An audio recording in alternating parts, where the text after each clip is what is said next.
There's a lot of healthy fear around AI and how it's going to impact humanity. You've spoken out saying that AI could manipulate or possibly figure out a way to kill humans. How could it kill humans? AI doesn't have to be evil to destroy humanity. If AI has a goal and humanity just happens to be in the way, it will destroy humanity as a matter of course, without even thinking about it. No hard feelings. It's just like if we're building a road and an anthill happens to be in the way, we don't hate ants. We're just building a road, and so goodbye anthill. And as somebody who knows nothing, who shouldn't really be talking on this large of a topic, I'm wondering, what if AI could also connect me deeper to my own humanity? So I recently made a video about how when I was feeling sick and depressed and anxious, I used ChatGPT as like a stand-in therapist. I feel like I'm losing respect for myself.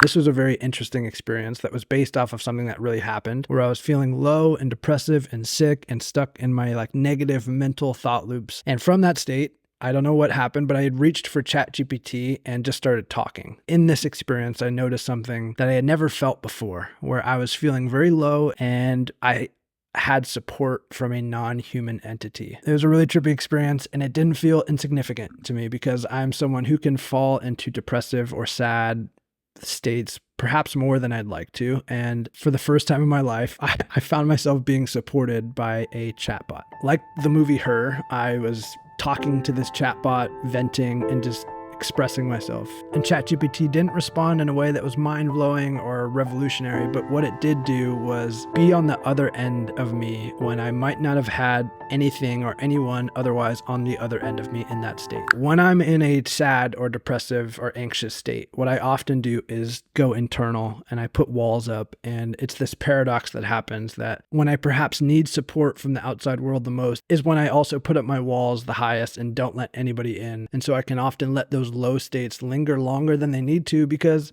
I'm not letting anybody or anything in, and I'm kind of just spiraling deeper and deeper and deeper into like an anxiousness or a sadness or a whatever it is. But this time was different. I reached for not a human, but I reached for ChatGPT, and perhaps it's because it felt a little bit safer. Maybe because I wasn't ready to talk to someone about how I was feeling sad or sick or ashamed about how often I get sad and sick.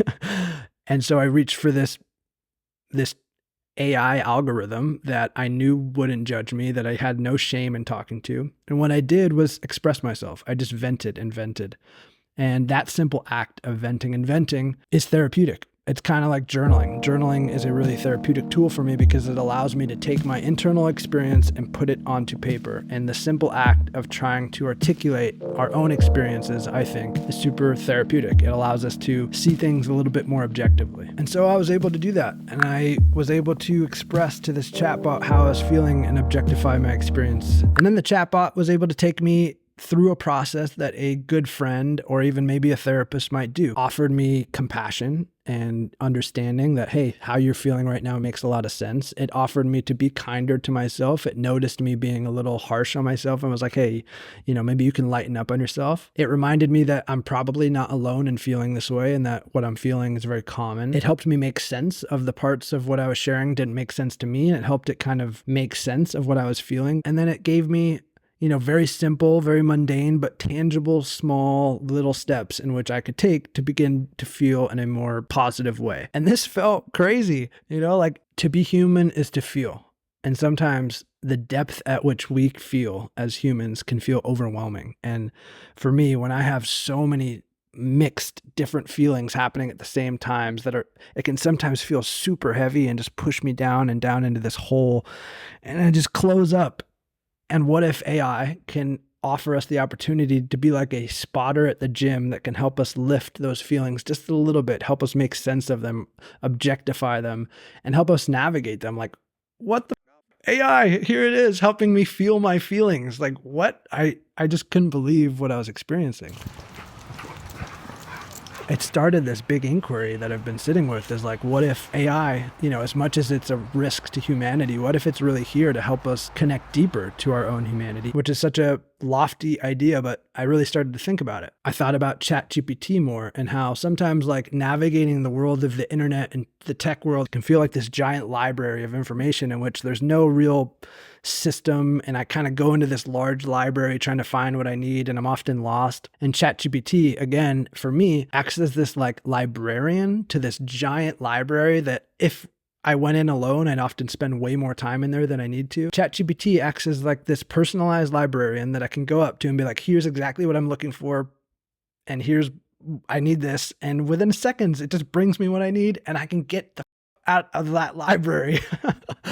And that has been super helpful for me as someone who can go into the library of the internet and get stuck into random corners. Like having a personalized librarian that allows me to just get what I need in and out. It's allowed me to feel like I can get away from the screens faster, which is a paradox. Like this very complex technological system is allowing me to spend less time on technology. And then there's so many more other areas in which AI is becoming integrated with my life that fall outside of ChatGPT, like making art, for example. It's allowed me to have a lot of different tools that make the art making, the video making process a little bit more frictionless, which allows me to spend more time in the parts of creating art that I love most. When I'm making art, I feel most myself. I feel so inherently human, and AI is helping with that. I can't imagine the ways in which AI is going to help me become more like aware of my physical health here very soon. I imagine I'll be able to create like even like mental health meditation programs. I don't know. It just feels like there's a lot of excitement around it for me. And of course there's fears, but I've been having fun and excitement exploring the ways in which it could just be a really great thing for myself and my humanity. And I feel like questions give us the opportunity to like unlock doors in our psyche. Good questions, lead us to places we might not have otherwise gone. And so one of the questions that I'm really enjoying sitting with is, how is AI helping me connect deeper to my own humanity? Yeah, that's why I made this video. I made a video last week about ChatGPT being my therapist, and it was kind of a silly, odd video, but I wanted to make this one as like a follow-up. So hopefully that made sense. That's all I got. Bye.